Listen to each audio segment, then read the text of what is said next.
Katika programu yetu ya Kids Soccer Program siku hii ya leo tarehe 30 ya mwezi wa 3 tumefanikiwa kupeleka jumla ya vijana 40 katika trip maalum ya kimashindano nchini Kenya pale Nairobi, ambapo vijana hawa watakuwa pale kwa muda wa siku 5 wakishiriki katika mashindano ya Next Stars Tournament, mashindano ambayo sasa ni edition ya 5 yanafanyika.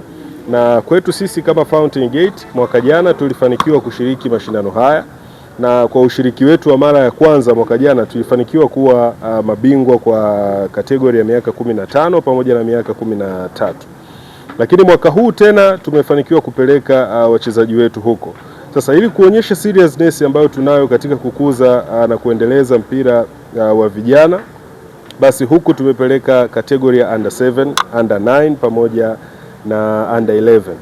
Kwa nini tunapeleka kategori hizi ndogo kabisa katika mashindano ya nje ya nchi? Kikubwa ni kujaribu kutengeneza kesho nzuri ya football.